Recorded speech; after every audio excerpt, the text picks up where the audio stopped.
Hi, this is Christopher Sean, Kaz from Star Wars Resistance. And I want to invite you to join me on Saturday, September 17th for Podathon 2022. I'll be hanging with my friends from Tatooine Sons, a pop culture podcast. And I want to see you there. Podathon is a day-long charity podcasting event that raises money for the Make-A-Wish Foundation. The day is going to be filled with amazing shows, awesome guests, and lots of fun. Mark your calendars now and visit www.thepodathon.com for more information about the event and how you can donate directly to Make-A-Wish. Can't wait to see you there, and hey, may the Force be with you. Gentlemen, we missed last week's show because we went to see a rocket launch. Yeah. Unfortunately, though, it was scrubbed. Space is hard. Yeah, you've been saying that your whole life. It absolutely is. But that gave us just a little more time to process our thoughts on some of the big news that has been coming out of the nerdery. What is... Are you Richard from Tommy Boy now? What's going on here? Nice. It brings great joy to my heart to know that you appreciate that masterpiece. It is one of the great movies of our generation. It is. No, it's. I'm not trying to be Richard. It's just that you can't get more charged conversation right now than the conversation around the Rings of Power and Rian Johnson. Yeah. So we're going to talk about that, but we are going to tread carefully. This is Tatooine Sons. It's true. All of it. What is the name of the Porg on the Millennium Falcon? Force is strong in my family. What do you think his name is? It's a big moment. I am a Jedi, like my father before me. Maybe Turbis? Do or do not. There is no try. Turbis? Pablo, if you're listening to this live stream, that Porg's name is now Turbis. It's a good Star Wars name. We're not done yet. These guys recorded an awesome podcast called Tatooine Sons. Everybody was To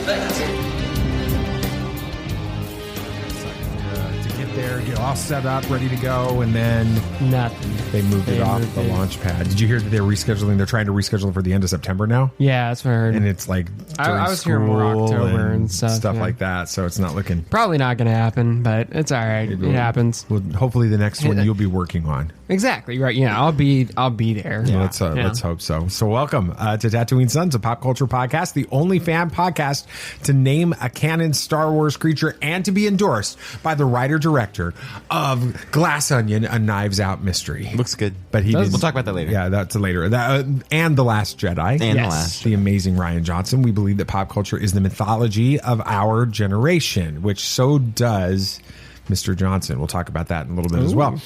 There is a story it is written on our souls, and that these myths speak to that story, and that is why we talk about Star Wars and Marvel and DC and Lord of the Rings. Yes, sir. Finally, Rings it's of about Power. time. Absolutely, and all of the other epic franchises that you love so much. I am David. I am the dad. Hi, Dad.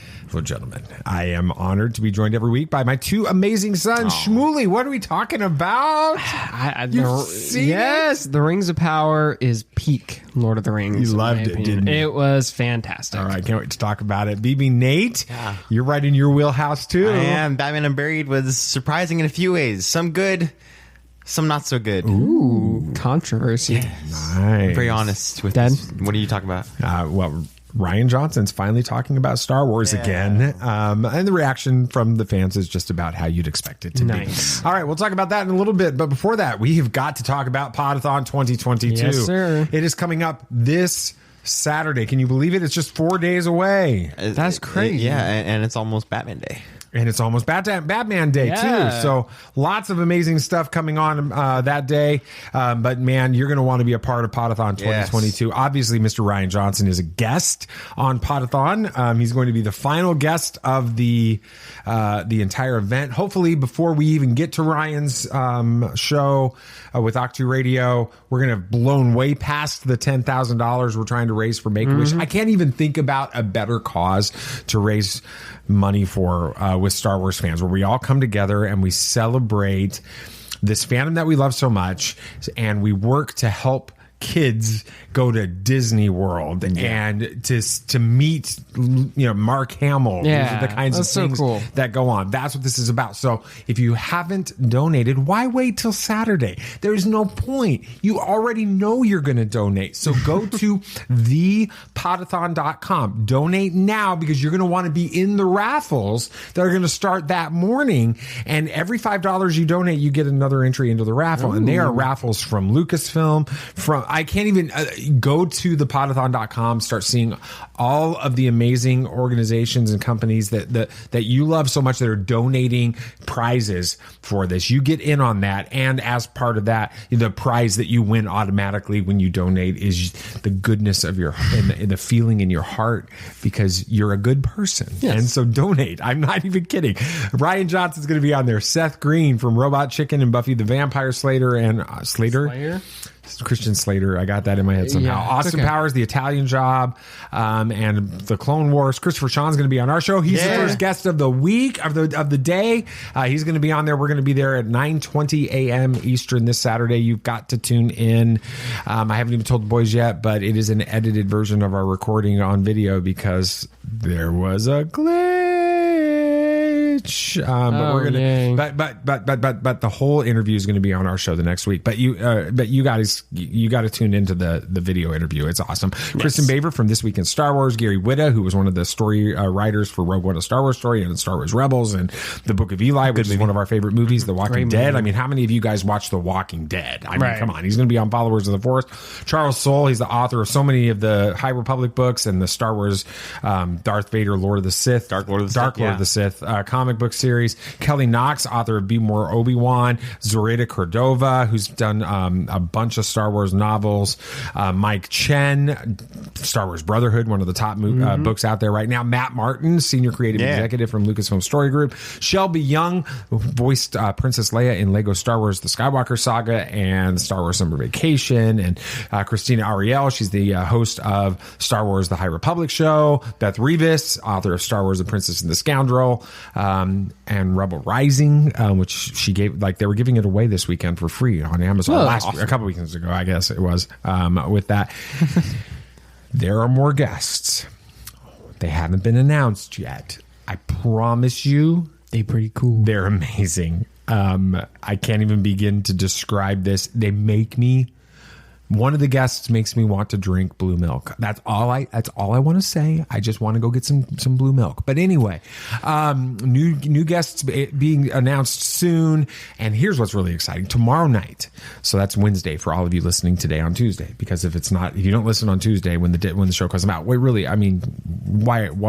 your problem? Yeah. But anyway, Twitter Spaces. A bunch of us that are involved are going to jump on Twitter Spaces, and we're going to talk about who we're interviewing and some of the things that they talked about tomorrow night on Twitter around 7:30 p.m. Just follow, just search the Podathon, and you're going to find it. Or you can follow us on Tatooine 7:30 p.m. Eastern time. There we go. With that, it's going to be great. Yes. All right. Can we stop talking about what we're going to talk about and talk about what we're talking about? There you go. Yes, let's do it. Yeah. BB Nate. Yeah. So take over. Take over with what should be anytime you talk Batman and DC stuff, it's usually most complicated. It is. Not this week. No. All right, go for it. Batman Unburied released a little while ago, but we all finally listened to it, and let's just say I have some thoughts on it. I am nervous. Have you ever danced with the devil in the pale moonlight? Yeah, I can fly.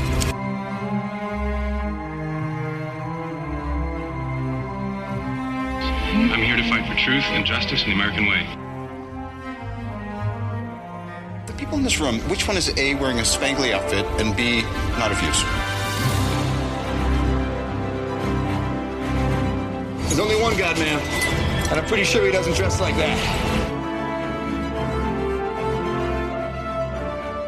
Batman has no limits.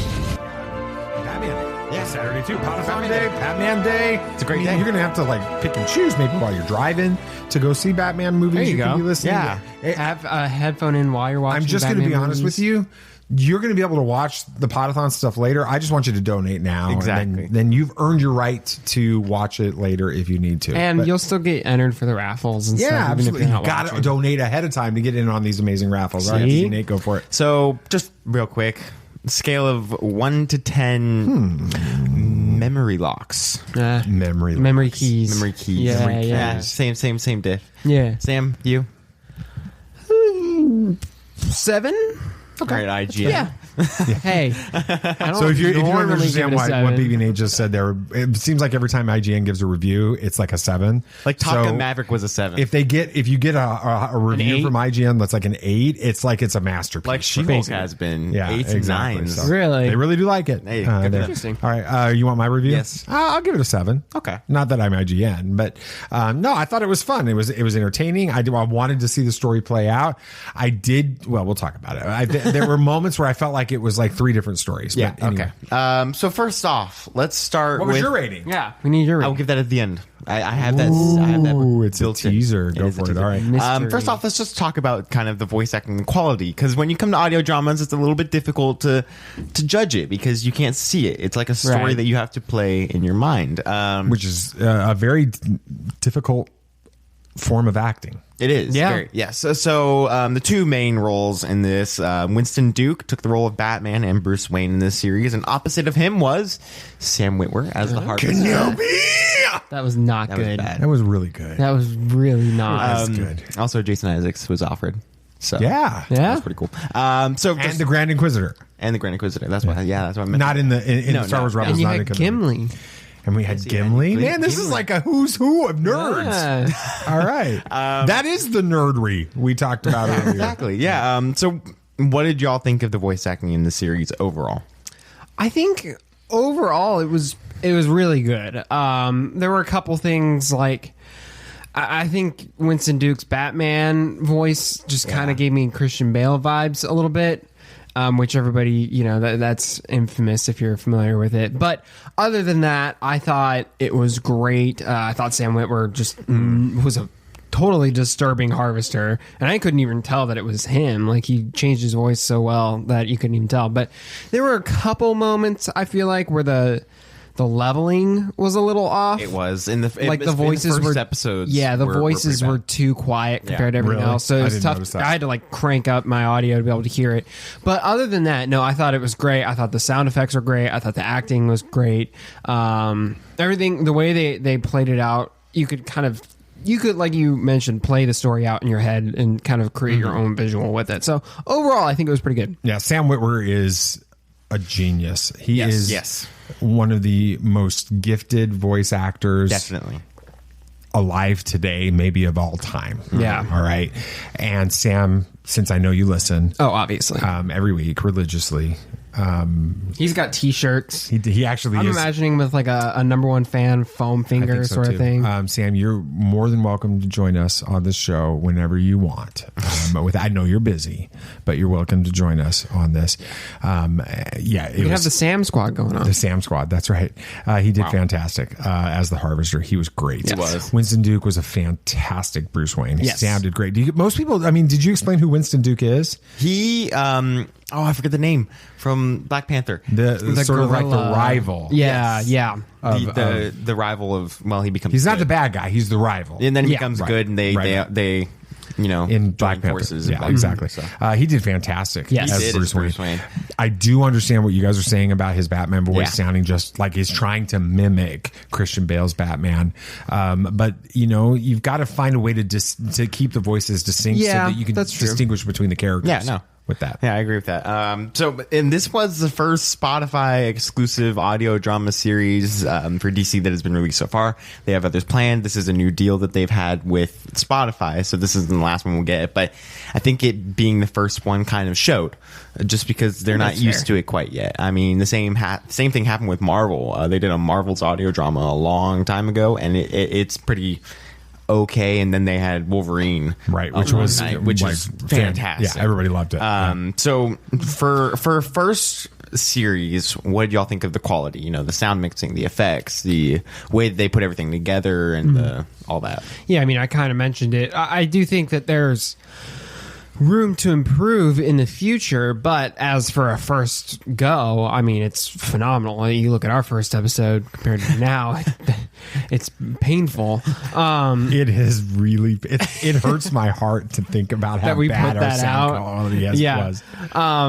I mean, obviously they're nowhere near like that difference. That's not what I'm saying, but you know, there's room to improve, but I think they're starting off well. It makes me excited for what they might do in the future, like which other shows they'll put out. I thought it was great. I enjoyed it. I mean, I didn't notice some of the differences or challenges that you guys mentioned with it. I was intrigued by it. I do realize the more I heard the episodes, it seemed like they did change the way they did some episodes. With it. It evolved, but it was fun, and I think it's worth listening to. Absolutely. Let's move on to the second topic, writing. So audio dramas really have to rely on their setting and writing to be good. Yeah. And this show definitely didn't shy away from a lot of exposition and explaining things in long segments. Right. And it's like the characters basically episodes. Explaining it. Yes. Yeah, you can't have a narrator. No. So there's whole episodes of that kind of stuff. So what did y'all think of the writing and the dialogue? You know, when you said it definitely didn't shy away from lots of exposition, I couldn't think of a specific instance of any really long form exposition. Gosh, which I can. The Poison Ivy episode towards the end. Okay, that was like that's fair. The whole taste thing. Yeah. Other than that, I mean, what exposition was done, it was done in a way that it wasn't like overt and obvious. No, I think all of it was done really well. It gave you the information when you're supposed to have the information in a, not like a, what was the word you used one time? Anyway, but not in a way that's like just like I've used a lot of words. Yeah, it was a fancy one that I don't remember. I use a lot of fancy words. We know. I'm smart. And humble about it too. But like they don't spoon feed you the information like you're unintelligent. You know, it gets you thinking, but you're like, oh, it kind of they made you arrive to the conclusion sometimes. So I thought it was very well written. I enjoyed it. I thought the dialogue, I don't remember any major exposition. They did it in conversations. They did it in flashbacks. Right. That wasn't necessarily the issue. I think my biggest concern about it, I think we'll probably talk about this in the storyline, is that it did feel like we had sort of like three different stories that were told in this. And the story we started with didn't feel like the story we ended with. And so, but that has nothing to do with exposition. No. So I thought the writing was actually really good. I'm fine with exposition. I just feel like it can slow it down, especially when you put in an episode like that Poison Ivy one, the right flashback at the end, one where he's listening to the tapes of her and like who she was and all that stuff. That's spoilers, I guess. Well, okay. Sorry about that. But we just pretty much there's like a general disclaimer with our show is that if we're talking about it, spoilers are open unless it's like if the thing hasn't come out yet and we're speculating. Like if it's out, we're spoiling unless Lucasfilm has told us we can't say it. We say. We say. That happens so often. It's happened 3 times. So, but let's talk about the storyline, and I'm going to give the cliff notes of the entire plot. I'm going to see if I can. Spoilers. Yeah, exactly. So let's see if I can. I don't know if I touched on everything, but it's kind of the main point of the topic, talking about what had happened. So the story starts with Bruce having a normal life. His parents are alive. He has a good job, and everything is good. But he feels off, and so did I. Yeah, I was so confused. And it felt like Perchance to Dream. I said that at the beginning. I remember you talking about that. It's a Batman animated series episode. One of my favorites. It's a great episode. But he wakes up in a world where he's fine. His parents are alive. He has a good job. So that's what's going on. It didn't feel right. No. So, but he feels off. The Harvester is the main villain of this segment of the story, and it is great. And then we move into the real world where we find out that Bruce was killed. What? But of course he wasn't. He wasn't. He was just kidnapped by Hugo Strange. Now there's like 3 episodes. Is Hugo Strange like a big character in the comics? Yes, he's the kind of like the. Is he a doctor? Is he a doctor? He's a psychiatrist, so he's a doctor. He's a head doctor and psychiatrist. So he's Doctor Strange. He's at Arkham. Yes, he is Doctor Strange. Yes, but he is Doctor Strange. Wow. Yes. Yeah. He's a crossover. But not really. No wonder for I was confused. 2 or 3 episodes, we focus on Barbara, But I skipped past those because not much happened in those episodes. Gordon, not Manatee. Yes. Although Riddler was good. I do touch on Riddler a little bit. Yes, Riddler was good. He was just kidnapped by Hugo Strange. Eventually, Bruce breaks out of the prison and he heals up from his time there with the help of Barbara Gordon, Alfred, and the Riddler. Riddler was great. He was. Yeah. Who played the Riddler? Do we know? I don't remember. He did great, though. You did great. I know you listened to. Yeah. Bruce goes to confront Hugo Strange, but he's found to be dead. Not Bruce, Hugo, right? Yes. Yeah. Okay. Yeah. Eventually, we find out that the Harvester is a real villain in the real world. And he was he was broken out of Arkham. He broke? Somebody got him out of there. Somebody, there you go. I don't know. You can write this stuff. You just can't say. I know, but like that looks wrong. It looks right, but it sounds wrong. He was broken out of Arkham. That doesn't sound right. By none other than the surprise twist villain of dun, dun, dun. Poison Ivy. Thank you. Lots of fighting. Is her character true to comic book form in this? Kind of. Okay, I was just curious. Lots of fighting ensues. I spelled that wrong. And eventually Poison Ivy dies, but she didn't really. She fused herself with this super powerful, I spelled that wrong too, tree, and she is still alive somehow. Oh, and the Harvester is dead too. Everything goes back to normal again, and that's pretty much where the story ends. I felt like those last couple episodes were... It felt like it was rushing to a conclusion. Yeah. I agree with you on that. And the whole super powerful tree thing felt like they played Arkham Knight, and they're like, it's a good idea right there. Really? And they took it into it. Oh, yeah. It's not. Is it in the comics? I don't think so. No, but like there's the Tree of Life idea in that though is like goes back into ancient. Yeah, how they were in Israel and it was it was cool. a olive tree and stuff. Yeah, it was something cool. Everything similar. about it was really awesome. Yeah. But like in Arkham Knight, a bunch of fear toxin gets laid on the city. Batman goes to Poison Ivy. She's like, "Can you make this something like this tree grow so that you can?" Not in toxin. This is okay because I was confused. And so Poison Ivy fuses herself with the tree. All right, and she dies. There we go. There we go. It's pretty much the same. And Riddler, went to Egypt or something at the end of the series, and he's put back in Arkham. So what did y'all think of this story?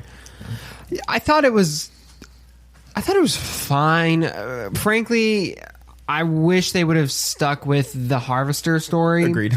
I felt like that was a little bit more interesting. It was this has a little bit too much of a negative connotation than I'd like, but kind of almost felt like a bait and switch with the Harvester. I thought he could have been a potentially like really interesting new rogue for it, but he ended up kind of being turned into more of a henchman. And I thought that was a disservice to the character. I thought it was interesting, and it would have made for a great... Well, it started off like a detective story and ended up as more of a comic book story, which each has their own place, but I feel like when you do a genre switch right in the middle of a series, it doesn't work as well. Well, Cornelius Stirk is from the comics. The Harvester? Yes. Oh, okay. He's been in the comics since the 80s. I thought this was an original character. He's not in a lot of issues. I think he's in like 3-4 issues since the 80s, but he was in Nightfall and all that stuff, and he made an appearance in an episode of Gotham. Okay. As one of the villains. So, but I think that he had the potential to remain the main villain of this story, or even in cahoots with Hugo Strange or whatever. I will admit I'm glad that the motivation for Hugo Strange doing what he was doing wasn't just I want to rob Bruce Wayne. That felt very like 1950s Batman, and I'm glad that wasn't it. It was like actually something substantial to it with Poison Ivy. But I feel like if you remove that whole storyline, you just have it that detective, almost like the Batman feel between Riddler and Batman, or in this case the Harvester and Batman. I feel like that would have felt better, but it was still good overall. I would have preferred them to continue that story. I felt like the Harvester storyline was brilliant and intriguing, and when we were going back and forth between Bruce wondering, with us wondering if his parents were really alive, and then Bruce, being dead, and the Barbara Gordon stuff, and Riddler, and the all of that. That was really an interesting storyline. I felt like everything started to kind of fall apart at Poison Ivy. Yes. And from that point forward, it was just kind of like, okay, let's get this thing done. It felt like a completely different story from that point forward. And so that's... Yeah, and like to touch on what Sam said, they could have taken inspiration from Wolverine: The Long Night. They made that a detective story.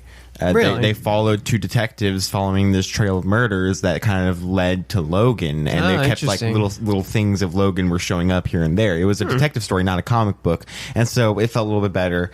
Overall, I think I'm going to be a little bit more critical of this series because I am a DC fan. You are, and I know what this series could be. It was a fun listen, but I'm gonna have to give it like a 5. Wow. I just think that it was slow at some points when it shouldn't have been, and too fast at others when it could have been a little bit. So let me ask the question this way: you got a 4, 5, 6 hour road trip in front of you. Mm-hmm. Is this worth playing and listening to all the way through while you're on a road trip? Sure, but honestly, I'd recommend the Wolverine podcast first. Whoa! Ouch. That's just from a comic book fan. Okay. I gotta just say it. So, Batman Unburied overall was worth a listen if you have the time and have nothing else you really want to listen to above this. It could have been better, but I enjoyed my time with it, and I'm definitely looking forward to the next series, whenever that comes out. We don't know anything about it, do we? No, we do. We know what it's about. What is it about? It's about Harley Quinn and her tapes of her recordings. Oh, that sounds fascinating. Talking with Joker. That's interesting. Yeah, I'd be down excited for that. about that. Mm-hmm. Very cool. Yes. Good job, BB Nate. Good job, Nate. All right. Ready for this? Yes. There are 10 times more Legends articles on Wikipedia than there are canon ones. Yeah. I wonder why you put that one in there. Which is this week's? Is it canon? This is not going to go the way you think. All right. Here again, this is how the segment works. I'm going to give a description of something I found on Wikipedia, random article button. You guys make an argument for whether you think it's canon or Legends and why. Okay? We good? Cool. It's been fun the last couple of weeks. We've had some disagreement and weird twists. So Sam, agree on it. Gotcha. All right, here's what it's called. So you agree with me. All right. We would all be united if everybody agreed with me. All right. This is true. This is what it is. Troith's Provisional Civilian Government. What the heck? All right. Troith's Provisional Civilian Government was the government of the planet Troith, formed following the attack on Troith during the New Republic's campaign in the Cerberon system. Members of the government befriended New Republic pilot Nath Tencent. Go. I'm going to have you start. All right. First of all, it feels like you're purposely making this vague, so we think it's Legends. I read it exactly as it's I know. Troith? But I feel like you chose this because it's vague enough for us to think that it is Legends. Also, a huge hint New Republic. of it being canon is New Republic. That's my. So I'm going guessing 100% New Republic. canon. Yep. 100%. Well, I'm going canon. So for all of you listening right now that are Legends fans, should I tell them about the New Republic? Oh, I'm sure there's a New Republic. The New Republic is the way it's described in Legends. I'm still going. But the thing is I don't know when New Republic takes place. It doesn't take place after what? Yes, six? it's the Thrawn stuff. That's where it picks up. I'm going. I feel like I still think canon. Yeah, let's go canon. I'm still going canon. Both of you? Yeah. What the heck is Troith? And what the Cerberon system? Hey, I mean, it could be something from canon or Legends. Thanks. That's kind of the whole segment. I still think it's canon. That's my gut. The final answer. You want to phone a friend? Nah. Oh, can we? No. It's from Shadowfall. I don't know what that is. Shadowfall is a canon novel written by Alexander Freed. Yes. It is the sequel to Alphabet Squadron that came out in 2019 in the second volume of the Star Wars Alphabet Squadron series. It was first published in hardcover by Del Rey on June 23rd, 2020. And it has a sequel as well, Victory's Price, which was published in 2021. Let's go, Nate. Good job, guys. Interestingly, though, there's a continuity error in it. In Shadowfall, the Temperance is described as an E-576 Nebulon B escort frigate, contrasting its appearance as an MC-75 Star Cruiser in the video game Star Wars Squadrons. Good game. So Lucasfilm's Troy Group executive and guest at Podathon 2022, Mr. Matt Martin, clarified that the novel was actually in error and that it may be corrected in future printing. I feel like the canon hierarchy goes movies, TV, games, books. Yeah. Where does comics lie? Under or with books. But they're still canon. Yes, right, they're Turbis? still canon. All right. All right. All right, let's move on. Yeah. Sam, Go for it. The first 2 episodes of Rings of Power came out last week, and, well, I guess 2 weeks ago by the time you're listening to this. Yeah. As I'm sure you can imagine, I've been chomping at the bit to talk about them, so that's what we're going to do in this week's segment.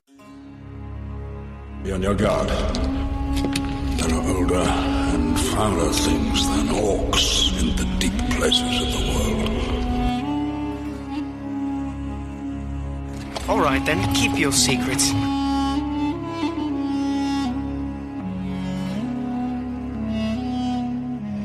coming to us is as the footsteps of doom.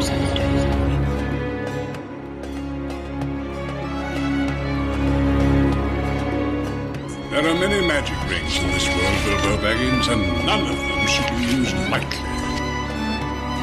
Yeah, so we still haven't seen the 3rd episode of Rings of Power yet because when we're recording. Yeah, as a recording, because we've changed up the recording schedule a bit because life is crazy. So we're recording on Thursdays the week before it releases. So this is the day before episode 3 comes out of Rings of Power as of recording. Are we staying up and watching it? What time does it come out? Midnight, or I don't know. I don't think 2 a.m. probably. Yeah, worth it. Not. You guys want to get up at 4 or 5? No, I'm kidding. We're not doing that. All right. No, but yeah, let's go ahead and get into talking about these episodes. I want to just talk about a few like overarching things. We're not going to get into too much specifics, I don't think, because this isn't a recap show. But first, I just want to get unless you're talking about audio dramas. Yes, and then you summarize. I couldn't talk about it anyway else. Hey, you handled it great. You did great. It was great. Yeah. Talking about a podcast on a podcast is difficult, all right? First thing that I want to talk about, first aspect of this show, is the visuals and the production quality of this TV show. In my opinion, it feels cinematic in quality. It's got with that gorgeous budget. shots. The sets and costumes feel like they walked right off of a movie set.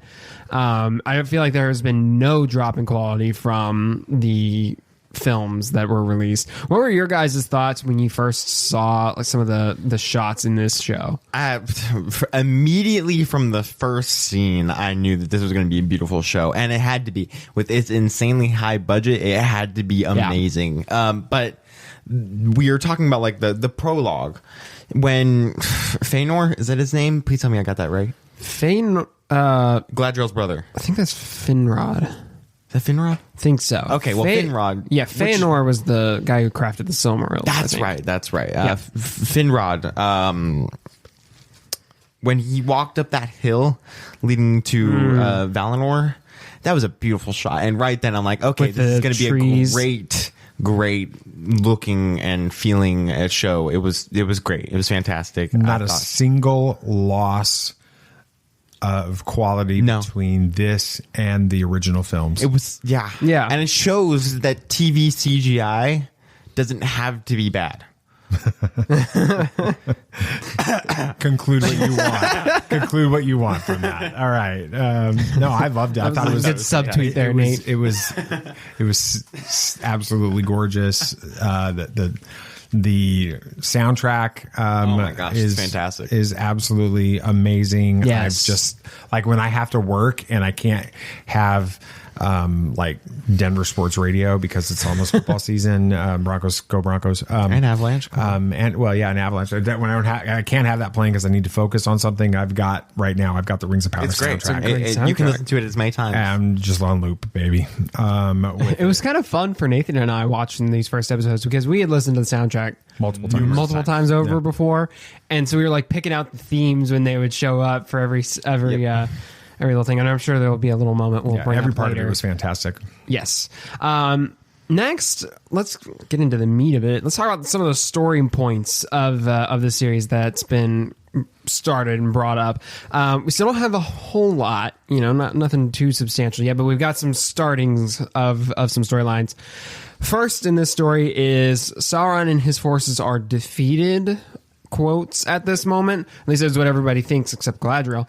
But there are still these clues of his presence. That's what Galadriel and them are hunting in that first episode.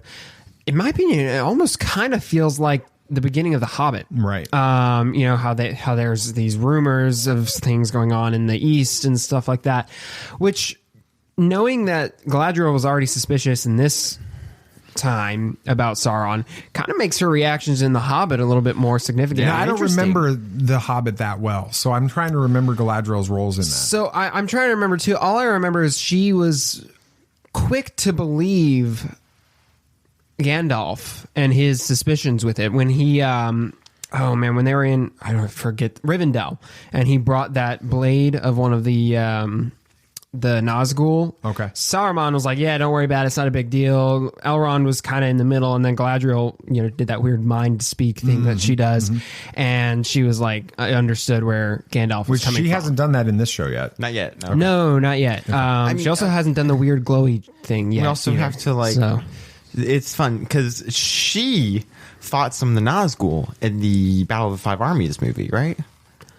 I think when Gandalf was kidnapped. Yeah, I think so. And she was a beast. And we saw that in this show too. Right. It's just, there hasn't been a change in those movies in this show. All right, so let's just go there for just a second, because one of the, there's like this big, the Rings of Power is woke, and it seems to focus on sort of this idea of Galadriel being the main character, the hero of it. She's this warrior. Headstrong. She defies the male leadership. Elrond's dad, which I can't remember, father. You don't really want to call an Elven king dad. Dad. Hi, Dad. That's like calling I'm trying to remember Daddy, the king's name. God Almighty, Daddy God. It just annoys me. Anyway, right. You're the creator of heaven and earth, and we're going to call you Daddy God. All right. No, we're not doing that. So we're not going to do that with Elrond's father on this either.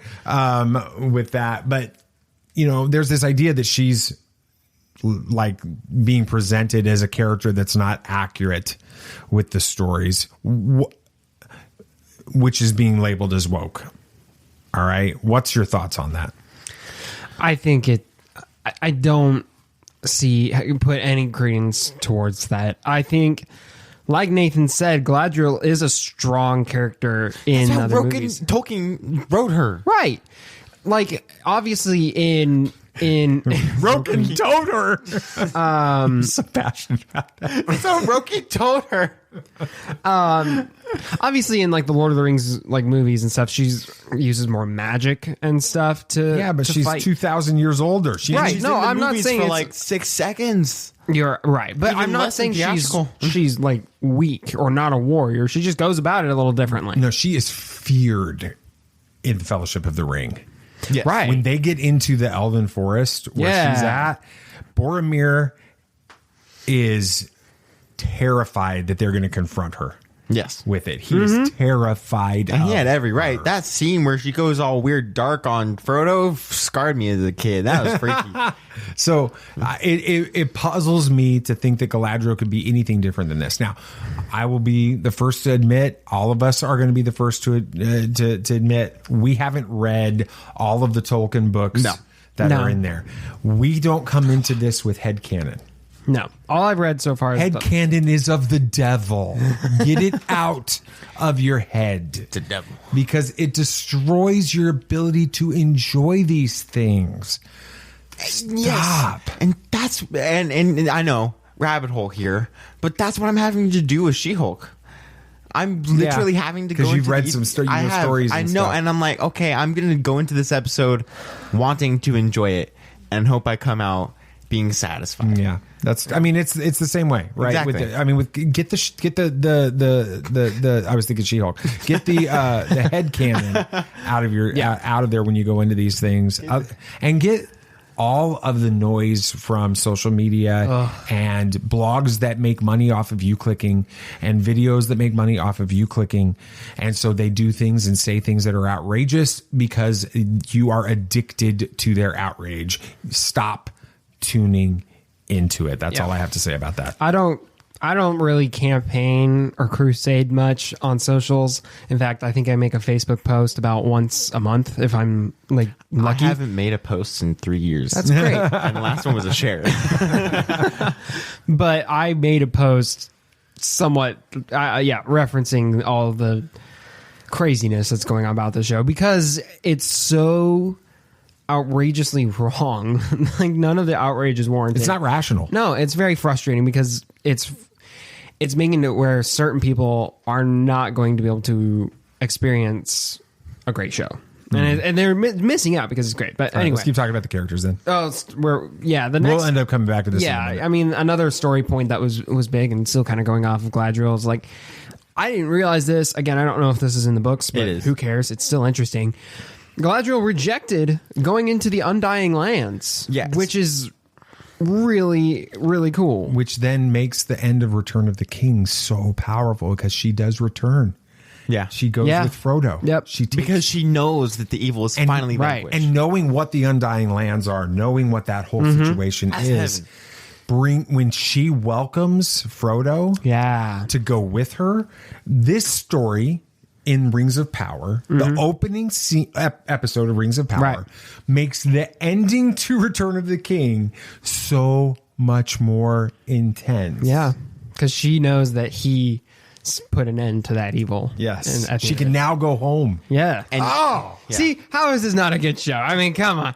But that is in the books, by the way. She did. She did reject going to the. So more proof that maybe they know what they're doing. A little bit of a different reason. We could have a little mini dad moment right now, but it kind of reminds me of Paul when he's writing to the Philippians and he says, "For me to live is Christ and to die is gain." It's like this idea of he's staying here in order to continue the work that he's called to do. He wants to go to heaven. He wants to go into eternity, but he's going to wait until the work God's called him to do is done. And that's a very similar idea here with Galadriel. So I like that character. Very good. I like that little insight there. One story point that got me really interested. We knew Celebrimbor was going to be in this series. That's no surprise. It's called the Rings of Power. Right. But it was super interesting that Elrond is going to be working with him. And I loved how they brought up Feanor and the Silmarils and stuff like that. Totally wasn't expecting that when they kind of blew past. Feels like they were ignoring it. They moved through that part of the story and because they have to. Right. The Tolkien estate said they can't talk about the First Age all that much. Really? And so they couldn't focus on it all that much. But I do appreciate how they brought that up because it is part of this timeline and the story, and it's interesting. And I like how that's so far in the past for these characters now. It's almost like legend and mystery at this point, too. I think that's super cool. But Celebrimbor is working with Elrond to design some powerful new forge. Is this maybe to make the Rings of Power? Yeah, I mean, that's kind of the whole namesake of the show. It's what's happening. Do you think we see any rings in this first season? Maybe at the end of this season, because you got to kind of bring it up at some point. 4 seasons left that they'll have to fill up with stuff. I know. Have they committed to 5 seasons? They have. Wow. Well, that's what they're planning on right now. They're starting to film second season, and they said on the panel at San Diego Comic-Con, this is what they're planning to be, a 50-hour journey, 5 seasons is what they're hoping. I love it. And then another thing that still has some questions unanswered is Theo, Bronwyn's son. Son. We think, because you never see either of their ears in the show, Dad pointed out. She's an elf. He's an elf. Could be elves. He found Xander's son, too. Some weird Lord of the Rings style lightsaber. This is good. I mean, it's activated by blood. Activated by blood, as it would. But it has Sauron's sigil on it, which, where did that come from? How does it apply? We'll have to see. And then Nori, she's taking care of the Nori's stranger. a Harfoot. Yes. What do you guys think about the Harfoots? Because those are like the ancestors of the hobbits. I thought they're great. a species of hobbit, I think. Well, yeah, they're like I don't know, like an evolutionary predecessor to them, I guess. Ancestor. I think they fit. I mean, they're in love with the earth, which is what the hobbits are. Don't like adventures. They don't like adventures. Except for some of them. Some of them do like adventures. Like Frodo. the odd ones do, yeah. But I think they fit what a predecessor to the Hobbit would be. That's cool. So let's go ahead and talk about some of the characters. What about it? Okay. We're going to talk about them later? Yeah. We already talked about Galadriel. I mean, we kind of talked about Galadriel, yeah. I mean, I think Morfred Clark nailed the character, at least like acting-wise. Oh, yeah. I think it feels like Galadriel in every way. Yeah, it feels like a 2,000-year younger version of Galadriel. Right. I mean, she's very arrogant in this. Yeah. But not in a bad way. Not in a bad way, just like committed, confident. I think I would use the Reckless? different phrase than arrogant, overconfident. Yeah, there we go. Yeah, that's what I was trying to, Yeah, I think there's a difference between overconfidence and arrogance. Yeah. Okay. Yeah. Now, Elrond in this series feels a bit different than how we see him in The Lord of the Rings. Peter Jackson's. Yeah, right. In the films, he feels kind of more. I don't want to say innocent, but hopeful. Just kind of joyful. Yeah, chill. Just a happier version. There's a difference between 21-year-old you and 47-year-old you. Yes. And so you know when you're a kid or you're a young adult, overconfidence, a lightheartedness, all of those things that we see in Elrond and in Galadriel are a normal part of your character. Everything is hopeful, even though it's really not with Galadriel. Galadriel is very pessimistic in this. Not very hopeful. You know, Elrond is just sort of like, it's all going to work out. We're going to go find my dwarf buddy. You know, we're going to be chill. You need to build a giant forge to make magic rings. Okay, let's do that, Celebrimbor. You know, that kind of thing. The events that are going to take place in this story are what are going to shape the characters that we get. Yeah, we need to. I think we'll see how he gets more. I don't want to say maybe jaded, but cynical? He is kind of cynical and jaded, cautious. Oh, he is very cynical in The Lord of the Rings. Right. So I think that something's going to happen in this series to make that the case. Maybe, I don't know, him helping forge the Rings of Power and then them being used against them might do that to him. I don't know. Now let's talk about the new character, Arondir, who is an original character for this series. I think well, all right. What do y'all think of Arondir? First off, seeing him in these first 2 episodes, you like his character? I really do like his character. I think it's a lot of fun. There's more to him we don't know. He is a deep character that I really like, and just there's so much backstory, and he feels so important. It's strange how he wasn't a part of it before, is what it feels like. And I mean, the scene where he's talking to his general in the Watchtower, which another beautiful scene. I could not tell what was CGI or not, and that was fantastic. That is a really great scene, and you could see a lot of emotion come through him just because he's leaving this station. He's been stationed at for what, 9 years? Is what they said? No, 70 years. It was a long time. Yeah, I think it was 70 years. Yeah, so like 9 years for us. But yeah, it was a great character. I loved it. Here's one of the things. I'm just going to kind of come back to this stuff we were talking about with Galadriel earlier. The big thing with Galadriel and this being woke is that she's a strong female character that's like dominating the storyline, which just isn't reality. Half of this series so far has not shown her. Yeah. One of the other major characters in this is Arondir. He is a strong male figure. He is a warrior, those types of things. So you can't apply, well, it's all this woke woman power, you know, feminism type thing, right? Right. Because Arondir is in this story, and he's a strong male character. And there was a whole other storyline going on with Elrond and Durin. But they do show Elrond as being this carefree, sort of not seeing the thing. His father sort of rejecting Galadriel. I think that's just the Elf King. I think that's just the Elf King. No, I thought it was his dad. I don't think it's his daddy. Okay, anyway. I thought it was. But anyway, all of that. So you can't have it both ways. Right. So if you're going to continue to go down this it's woke stage, then that means you don't like Arondir. Right. Why don't you like Arondir? Yeah, there's one... Because he's not a white Caucasian elf, which is what your headcanon said that every elf has to be. Right. And so that means you're either sexist and racist, or you've got your headcanon so screwed up right now that you're letting other voices come in here. I'm just going to say that. Yeah. You can't have it both ways. Yeah. The races in Lord of the Rings are men, elves, dwarves, orcs. Those are your races. That's where they begin and end in Lord of the Rings. So, that being said, I think Arondir fits Lord of the Rings in every way. Not visuals aside, I think him just as a character is interesting. He's really cool. Stoic. I like the like you were talking about the backstory. We learned he was a grower or a farmer, and then he was enlisted into this 100 years, multiple century war, and become a great warrior. Yeah, but that's not his place. That's a great character. Right. This isn't his place. He wants to go back to the way things were with Bronwyn because he likes Theo, her, his son. Exactly.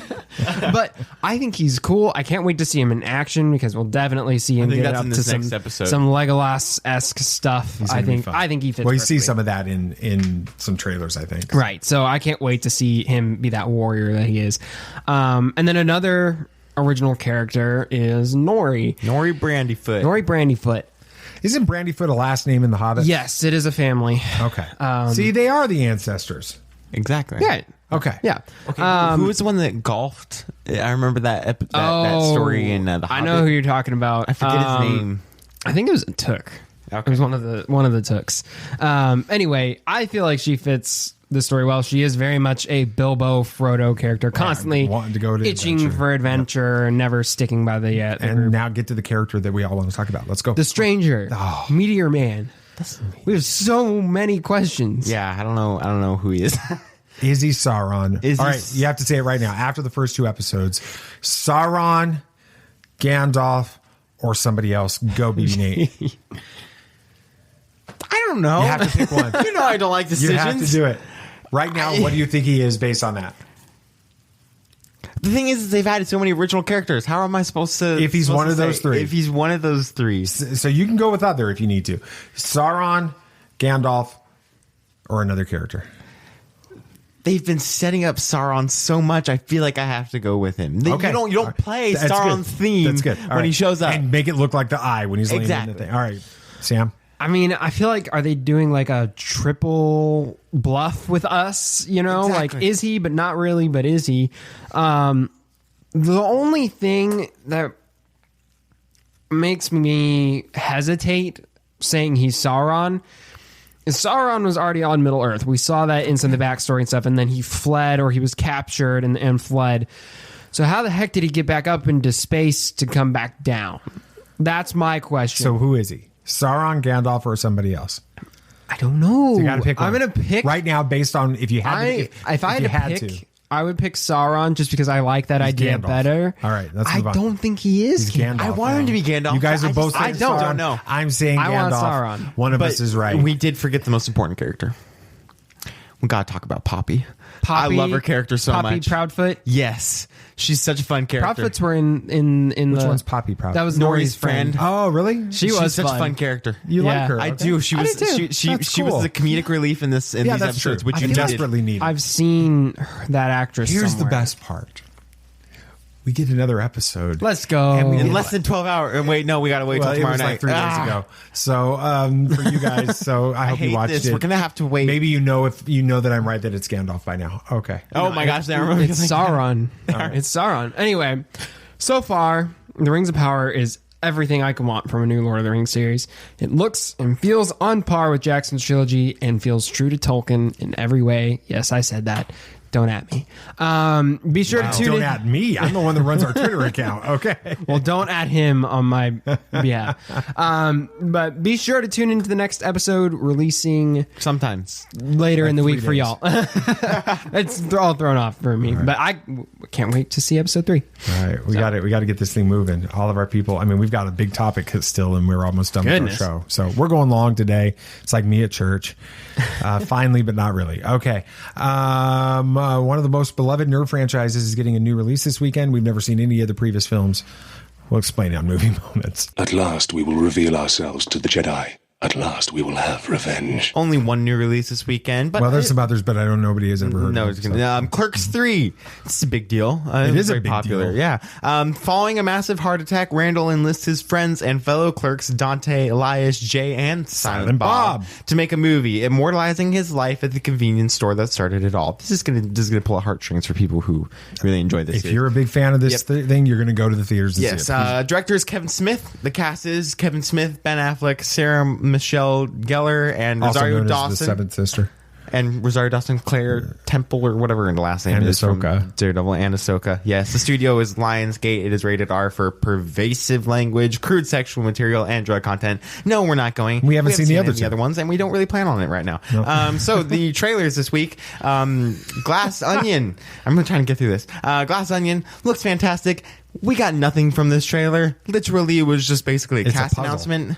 But it's a puzzle. I really like that aspect to it. It felt like this entire movie was just going to be Clue, but Rian Johnson, and that's definitely not it. It feels like all of these people came here looking for a murder mystery, and they actually got one. It's weird. I don't know quite yet. It looks really good. Loud Crocodile.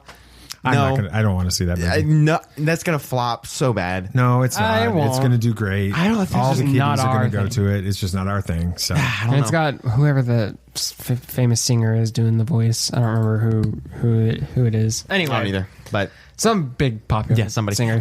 For box office predictions, since we're recording early. Barbarian looks really bad in our opinion. I don't know. People that have seen the trailers think it looks fantastic. What movie? I saw the trailer. It's the one where the person goes to stay at an Airbnb and somebody else is already staying there. We've seen a trailer for it, and then like the bunch of I must have missed this trailer. I might have been in the bathroom. It's an interesting premise. It is an interesting premise. People are excited about it. Yeah, if you're a horror genre fan, exactly, it's horror, so that's not up our alley. 8 million. It made $8 million. That's what it's going to make, probably $8 million. It's okay. That's first weekend for a first weekend. That's terrible. But for a horror movie, it's not horrible. Movie theaters are struggling. Regal is struggling. AMC is doing just fine because they're making a Nicole Kidman sequel. Top Gun Maverick somehow still making $4 million. Somehow, and we're going to be contributing to that sometime soon. Yeah. And Sam and I, or Nathan and I, were going to go see it. And IMAX finally. It's about time. And absolutely, for a second time. And go for it. I hate you. Brahmastra. I think I did that fine. Part 1, Shiva. It's an Indian film, and it's going to end up getting the third place. It's $3 million. The box office is struggling so much right now. $3 million for a third place film at the box office. There's no popular movies out right now. So what's the next popular movie? It has to be some type of horror movie in October. Yeah. Or the next one I can think of is Wakanda Forever, and that's going to blow up. Oh, yeah, that's going to be huge. It's Black Panther, and it's going to be huge. But yikes. That was movie moments. Yep, go ahead. That was movie moments. Yes. We got other things to talk about. It's been over 3 years since Rian Johnson has given a detailed public interview about The Last Jedi. But with the upcoming release of Glass Onion Lives Out Mystery, Rian was ready to share some personal thoughts about the film with Empire Magazine, his future in Star Wars, as well as talk about the fan backlash that he faced. Hokey religions and ancient weapons are no match for a good blaster at your side, kid.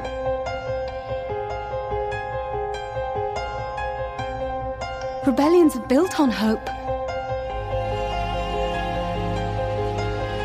Force is with me, and I am with the Force.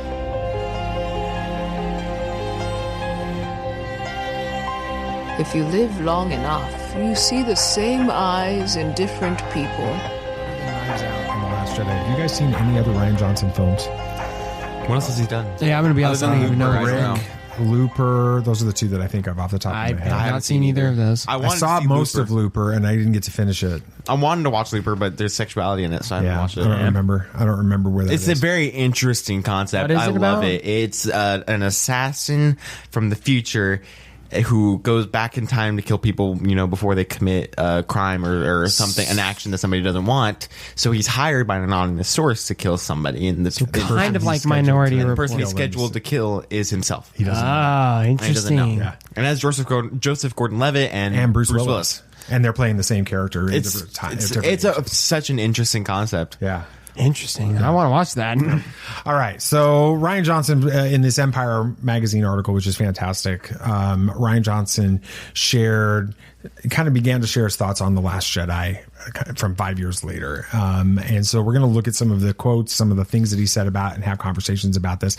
I think one of the first things that he said in this was how he's even more proud of The Last Jedi today, 5 years later. He said, when I was up at bat, I really swung at the ball. Like he was going for it, right? With this. So my question for you guys, kind of before we get into too much more of this, after all of this backlash that's happened over the last 5 years with this movie, do you think it's difficult for Ryan to say these kinds of things about the movie publicly? Is it a risk for him to say this? This might get a little dark side. But I think he has a reason to feel even more proud of it after The Rise of Skywalker. That's not cool. All right. I wasn't a huge fan. I feel like it did not capitalize on what he set up. And that's why I feel like nobody did. But it's still... there are people that love that movie. It's still a fun Star Wars movie. I love it. saying that, but I feel like it had so much more potential that it didn't live up to. Okay. So I think... But let's set The Rise of Skywalker aside. As a film on its own, in spite of all the backlash, do you think that it's difficult for Ryan to say these types of things publicly because of sort of the reaction that he knows it's going to stir up? He's been silent about this for years. Is he taking a risk by saying these things? No, because it's his movie and he's allowed to be proud of it despite what a vocal minority has to say. I mean, as a creator, you should be proud of what you produce despite certain public interactions. Whatever you create's not going to be for everyone. I'm certain our podcast is not for everyone, and I know for a fact our podcast isn't for everyone. I'm sure there's lots of people who are vocally against it. I just don't hear it or don't pay attention because who cares? There are people who enjoy it, and that's what we're here for. That's what we make these things for. There are people who enjoy it, and that's what we make it for. So there are obviously people who like The Last Jedi, i.e. us, people who are interviewing him. Enough people to make it the number 9 highest grossing film of all time. Right. So that's who he creates it for. So of course he should be proud of it because it has rallied fans together in a way too to kind of combat the toxicity that's in Star Wars fandom too. So yeah, he should be proud of it. Yeah, I think it is difficult for him to say this publicly, but I feel like he has enough under his belt for people to respect his opinion on his own movie. I mean, Knives Out was received well by literally everyone. Everybody liked it. Except for Mom. Except for Mom. She's kind of like, I didn't really like it. But that's not unusual. But no, a lot of people really liked it. And they can look at it and be like, okay, he's a good director. Even people who didn't like The Last Jedi enjoy Knives Out because they can see it's a good movie. So he has enough to say that he enjoyed what he did on The Last Jedi, and he appreciated it, and we appreciate it too. Right. So another quote he says is, I think it's impossible for any of us to approach Star Wars without thinking about it as a myth that we were raised with, and how that myth, that story baked itself into us and affected us. The ultimate intent was not to strip away. The intent was to get to the basic fundamental power of myth. And ultimately, I hope the film is an affirmation of the power of the myth of Star Wars in our lives. So that sounds familiar. It does. It's like, these stories are the myths of our generation. I don't know. Listens to our Somebody show. else says this kind of stuff. I think he does listen to our show. Hi, Ryan. How you doing? Is The Last Jedi the most mythological Star Wars film since Empire? Yes, of course, 100%. You can't. There's no other ones that I could think of that could take that cake. I think it's even more mythological than Empire in some ways. Ooh, well, but if you think about it, well, Empire really explored the Force. Yeah, in a way that we. I mean, that was the first time you see anyone using the Force to move things. And the Yoda Force stuff, cave. Yeah, but this really showed a lot of what it's like to be a Jedi and the Jedi Order and the code and everything, and the myth of the Force and how it's used and how people perceive it and everything. It was. How it can be abused, how it can be mistreated. It's great. It's fantastic. The balance, life, death stuff. Yeah. No, I completely agree that it's the most mythological since Empire.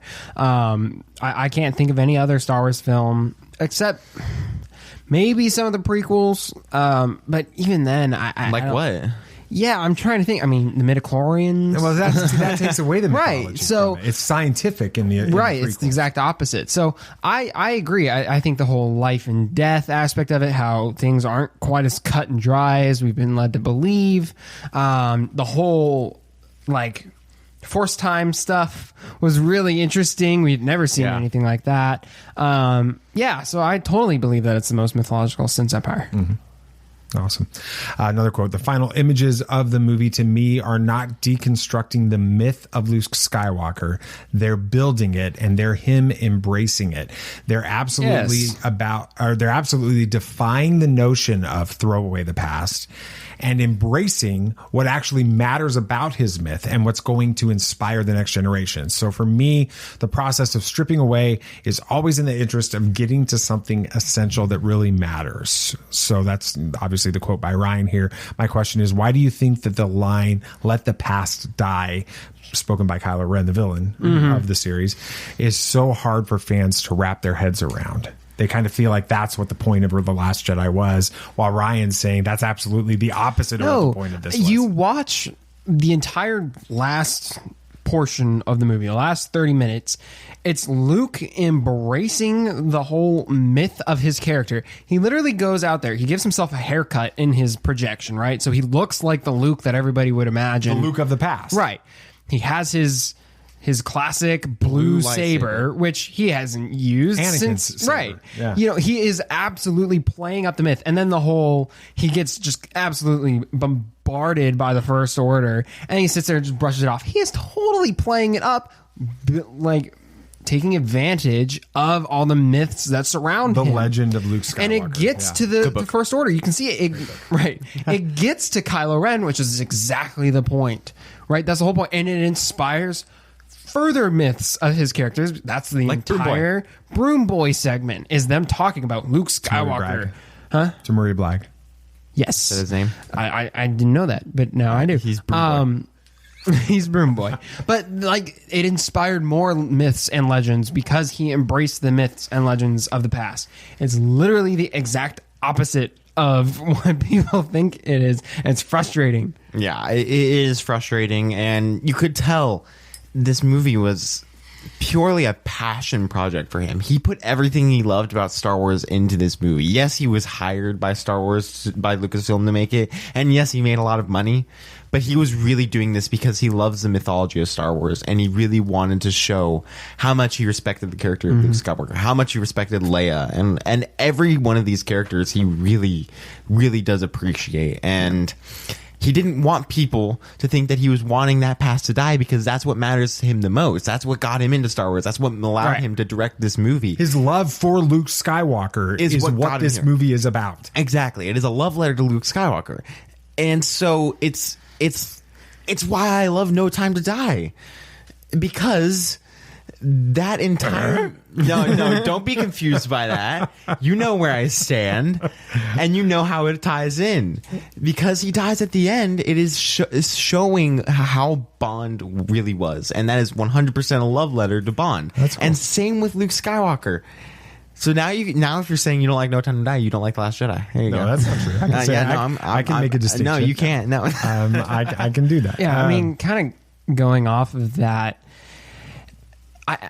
I think, sure, maybe Ryan probably went about it a little, for certain people, and this is why some of the reactions exist, I think. He went about it a little too... harsh is not maybe the right word, but a little too coarse in the beginning. Heavy-handed, with Luke throwing the saber and being so... Only part of that movie I would change. Right, being so crass about the Jedi and stuff. I think that was like so 180 that maybe it was a little tough for certain fans. But that needed to happen. Right. Because then it showed when he, was trying to save the Jedi Order that he actually wasn't over it. And then Yoda just destroying it, and then having that amazing line and conversation with him. That was needed. If we didn't have who he was at the beginning, we wouldn't have that stuff with Yoda, because this is such a good scene. But I think that's where part of the reaction comes from. Yeah, I think you're right. All right, let's talk a little bit more about the future and Ryan. So Ryan's on record again in this, saying that he still wants to make his Star Wars trilogy. His quote specifically is one of the greatest quotes in the last 5 years in all of entertainment. I've stayed close to Kathleen Kennedy, and we get together often and talk about it. It's just at this point a matter of schedule and when it can happen. And then he went on to say, it would break my heart if I were finished, if I couldn't get back in that sandbox at some point. So BB Nate, we'll start with you. You already got your hand in the air. Do you think this is Rian just expressing his desire, or could this be him warming things up in partnership with Lucasfilm, talking about Star Wars again, getting ready for an announcement? Can I say both? Sure, go for it. I think it's both. I think it's him expressing how much he really loves this series and how much he wants to get back into it, and him knowing that soon enough he's going to be talking about it, because Kathleen Kennedy a few months ago talked that they're still in conversation with Rian and everything, and now he's talking about it, and now we strangely have D23 coming up pretty soon. Oh, I certainly hope before this my prayer, all of you listening next week when this actually releases, is that all of this conversation about the new Star Wars trilogy and whether or not it's happening soon is completely dated and unnecessary because they announced it at D23. I would cry with excitement over that. But it's just everything's pointing to an important announcement coming soon.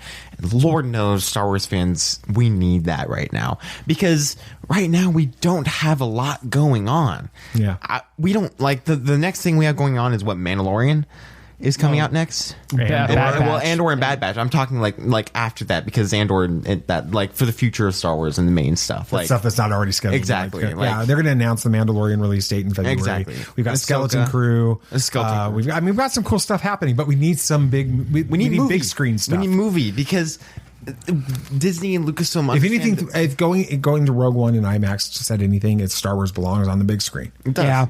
Yeah. With that, and I do think that Glass Onion was the last thing that needed to happen before this announcent. Didn't he say he was making a trilogy, though?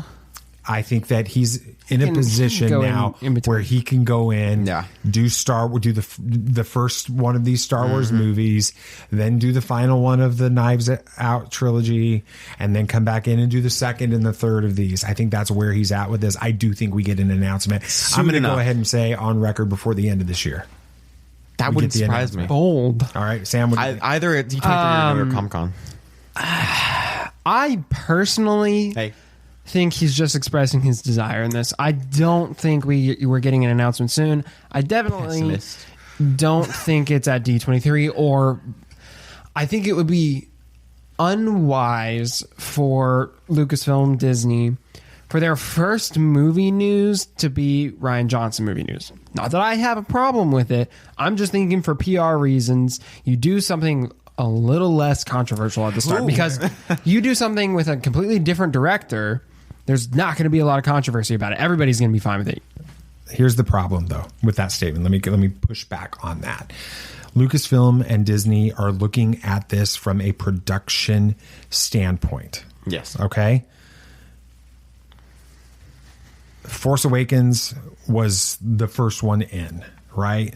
The next movie that J.J. Abrams did was The Rise of Skywalker, which was picking up for a disaster with Colin Trevorrow. Now, I would have loved Duel of the Fates. I love what I've heard about that story. The reality is the production of that film was a mess. That's true. The production of Rogue One, a mess. Solo. The production of Solo. Mess. Rogue Squadron has been delayed indefinitely. And a mess, Taika Waititi's thing keeps coming back up and then keeps going away. Right.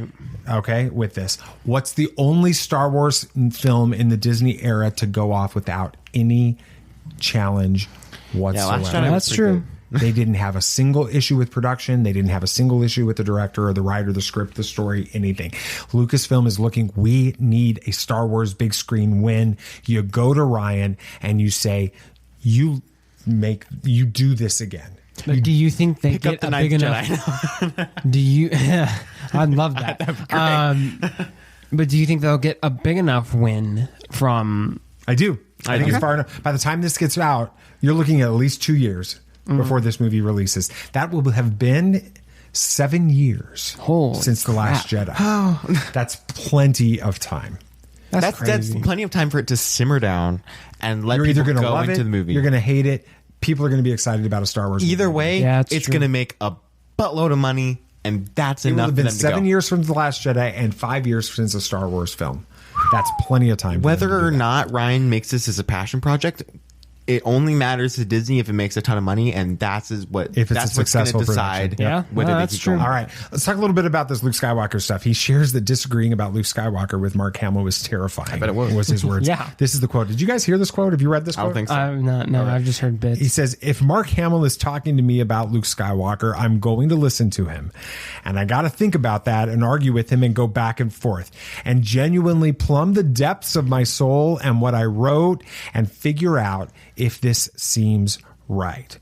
Also, though, remembering that, obviously, he created the character on screen, but he's Mark Hamill. He's not literally Luke Skywalker. That's true. Luke Skywalker lives as a creation on that screen. He's a myth.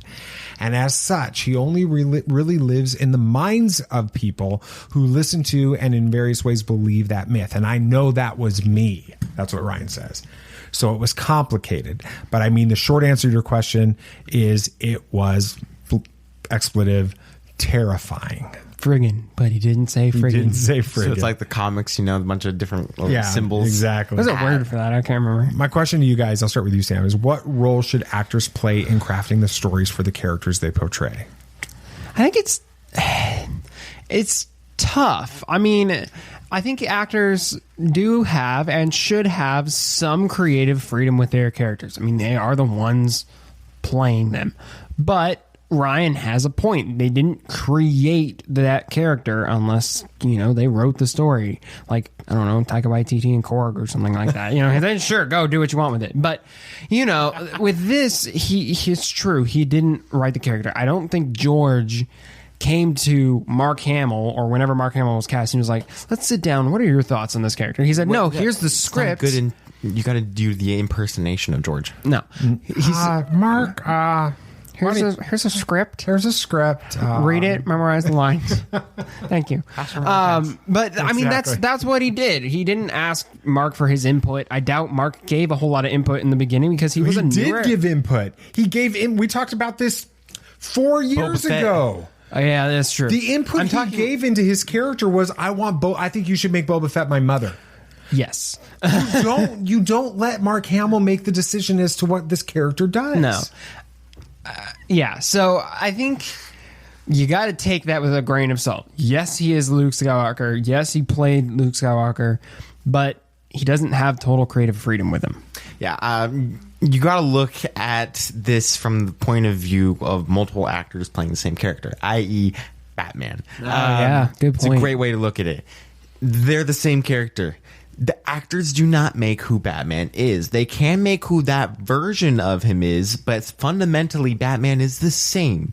People can look at Batman in the comics and in the movies to understand this is the same character. It's not the actor that chose who it was going to be. Like, I'm sure that George Clooney didn't want what Batman and Robin's version of Batman was going to be, and that isn't his version of the character. That was a mistake on a lot of parts, a lot of different parts. But he didn't make that. And I'm sure certain body parts. Yes. And I'm sure he didn't go up to, who is it, Joel Schumacher? Yes. And be like, I want a Batman credit card in this movie. You better give my costume bat nipples right now. I bet you he didn't do that. That was the director's decision. It's always what the director does, and it's what the actor who puts himself into those shoes is. Here's the other thing, though, I want to say about this, because you've got a situation where, and Ryan even talks about this in another quote, and I didn't have time to put this all in here, but Ryan talks about the fact that the last time Mark Hamill played this character, Luke Skywalker was that brash, young, 20-something-year-old, overconfident kid. Arrogant. Right? Leia. Yeah. Was a very different Leia with this. And that's the last time these actors played these characters. They can't pick up 30 years later in the story and be the same character that they were. And Ryan understood that about Luke Skywalker. He needed to grow. He needed to evolve. He needed to change. I have been saying this since we got out of the theater in December of 2017.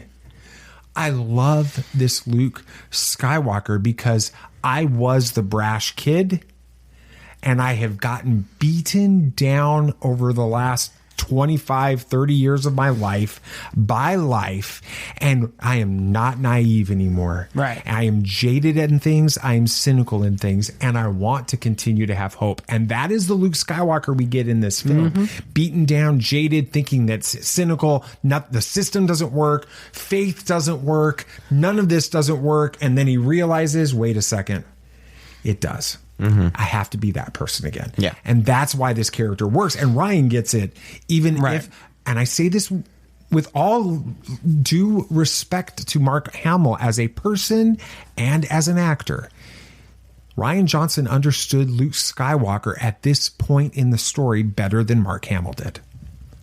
All right, mic drop. No, all right. So I'm going to move on. He does talk a little bit about in this article about the fan backlash from this. Boy. His quote, he says, "It's been a process. At the beginning, it wasn't easy. It was incredibly painful. Before the movie came out, if one person said something slightly snarky to me on Twitter, I felt a deep, oh my God, there's someone out there that doesn't like me. I have to fix this."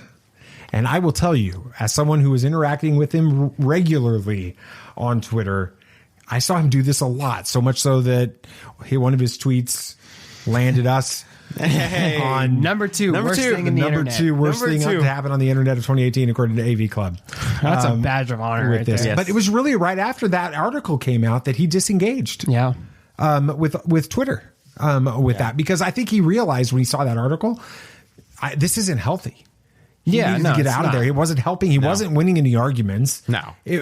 Which is why we've disengaged from a lot of the Last Jedi conversations. Sam, you had to say something. Why do you think it's easy for fans to treat Star Wars personalities the way they do on social media? I think it's the same for fans treating any actors or creative people for any franchise. This, Lord of the Rings, I think there's some stuff happening with The Boys right now too. Yeah, of course.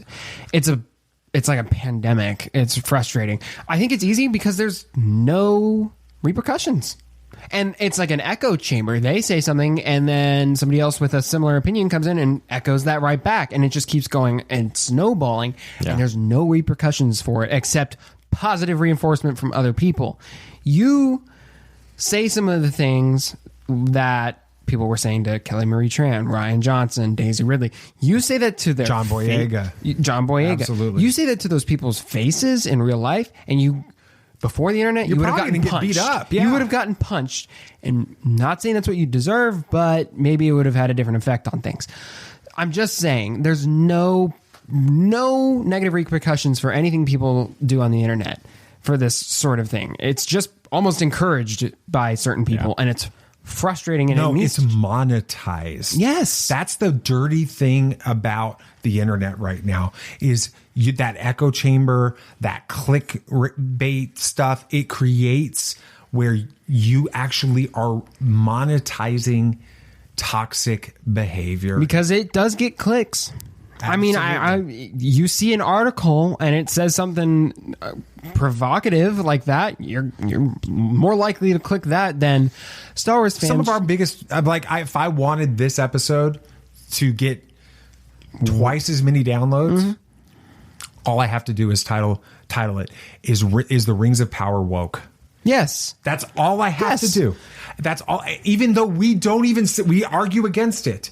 I could get twice the downloads by just making it that title.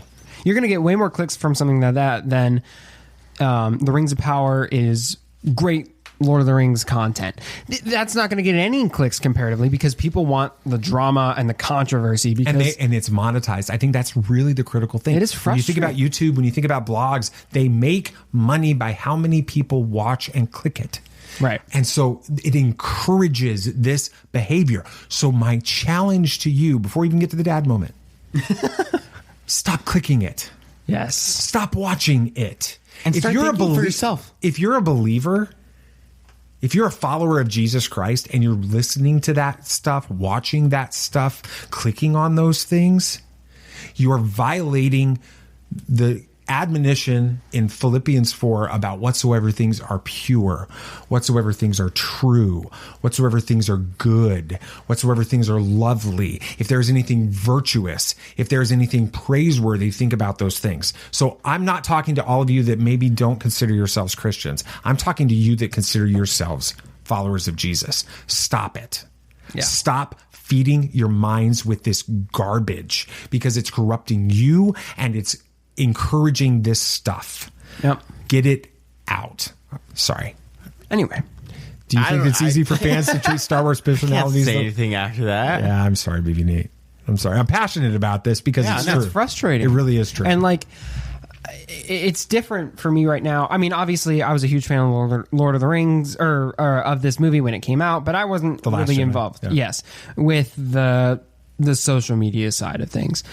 Now with the Lord of the Rings, this Rings of Power, I'm a little bit more engaged on socials with the fandom community, and I've been seeing more of the negative side towards this, and it's frustrating for me because now it's like I'm experiencing it all over again from your perspective. I'm like, I don't understand why people would treat it this way, and it's frustrating to me because I want to take a stand against it, but it feels like whatever you do, it's like pouring a bucket of water on a forest fire. It's just not. It's not going to fix it. You love something so much, you don't understand why other people don't love it as much as you do. Right, and like why they have to be. But I don't mind people disliking it. Exactly. I don't mind that. That's fine. You can have your opinion. It's the racist and sexist comments that people make towards it. It's the judging it before they've literally seen anything about it. It's the certain news sites or social platforms that I appreciate treating this show as if it's woke and things like that when that's just not the case and they haven't seen it. It's very, very frustrating for me because that's just not how this should be handled. It's the same thing that happened with The Last Jedi. Absolutely. All right, well, let's just get into a dad moment, I guess. I am your father. It's almost, as you can tell probably, it's almost impossible for me to wrap my head around fans of any franchise, The Lord of the Rings, Star Wars, Marvel, DC, whatever, expressing their fandom in ways that literally harms those who create the stories that they love. Yep. You don't have to like the story choices made in The Last Jedi. You don't have to like the changes made to Lord of the Rings canon visually and live action, I guess, in the Rings of Power. But please, have some perspective here.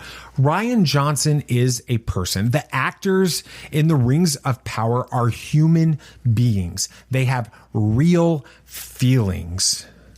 Treat them as such. And if you're incapable of doing that, you need to unplug. You need to get disconnected, not just from all the toxic things that I just talked about, but from all of it. Stop watching the movies. Stop watching the shows. It's unhealthy for you. Find something else to spend your time doing. You're taking fictional stories way too seriously. Get into like gardening or wood carving or something. Farming. Absolutely. Do something. All right. The Empire Magazine interview with Rian Johnson about The Last Jedi may be the first interview he's released in years, but it's sure not going to be the last.